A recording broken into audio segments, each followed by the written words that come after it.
পৃথিৱীৰ পৰা 1 লাখ ফুট ওপৰত বিবাহ অনুষ্ঠান। এতিয়া পৃথিৱীত নহয়, পৃথিৱীৰ পৰা 1 লাখ ফুট ওপৰত বিশেষ প্ৰস্তুতিৰে ডেষ্টিনেশ্যন ৱেডিং। আপোনালোক সকলোৱে নিশ্চয় ডেষ্টিনেশ্যন ৱেডিঙৰ বিষয়ে শুনিছে, কিন্তু পৃথিৱীৰ পৰা 1 লাখ ফুট ওপৰলৈ গৈ বিয়া পতাৰ কথা কেতিয়াবা ভাবিছেনে? এতিয়া এয়া অসম্ভৱ। স্পেচ পাৰ্সপেক্টিভ নামৰ এটা কোম্পানীয়ে অতি শীঘ্ৰেই আৰম্ভ কৰিব মহাকাশত বিয়া পতাৰ এই আচৰিত পদক্ষেপ। নেপচুন নামৰ মহাকাশযানত উঠি পৃথিৱীৰ বাহিৰত মানুহক বিয়া পাতিবলৈ আমন্ত্ৰণ জনাইছে প্ৰতিষ্ঠানটোৱে। এই মহাকাশযানখনত আছে বহুতো ডাঙৰ ডাঙৰ খিৰিকী, য'ত মহাকাশৰ পৰা পৃথিৱীৰ সুন্দৰ দৃশ্য উপভোগ কৰিব পাৰি। পৃথিৱীৰ পৰা বহু ওপৰত 6 ঘণ্টাৰ এই যাত্ৰা সঁচাকৈয়ে স্মৰণীয় হৈ ৰ'ব বিবাহিত দম্পতীৰ বাবে। এই যাত্ৰাই অতিথিসকলকো 1 লাখ ফুট উচ্চতালৈ লৈ যাব। 2024 চনৰ ভিতৰত এই মহাকাশযানসমূহ সাজু হৈ উঠিব।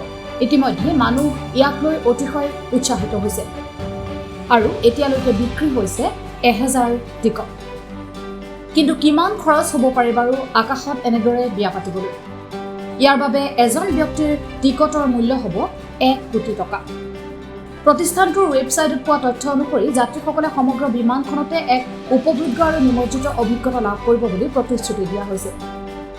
তেওঁলোকে সামাজিকভাৱে একগোট হৈ ককটেইলত লিপ্ত হোৱাৰ সুযোগ লাভ কৰিব আৰু সহযাত্ৰীসকলৰ সৈতে বাৰ্তালাপ কৰিব পাৰিব যাত্ৰীসকলে।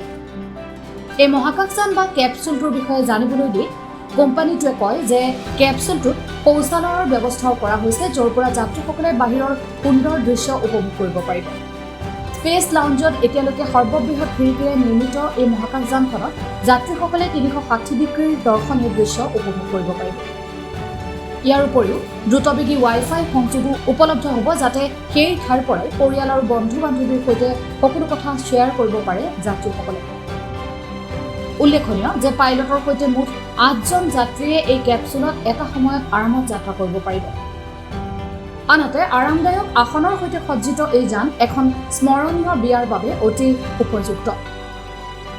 স্পেচ পাৰ্সপেক্টিভৰ সহ-প্ৰতিষ্ঠাপক জেন পইণ্টাৰৰ পৰামৰ্শ অনুসৰি এই যানখনত এনে কিছু সুবিধা উপলব্ধ হ'ব, যাৰ ফলত দম্পতীহালৰ লগতে তেওঁলোকৰ অতিথিসকলেও এক স্মৰণীয় অভিজ্ঞতা লাভ কৰিবলৈ সক্ষম হ'ব।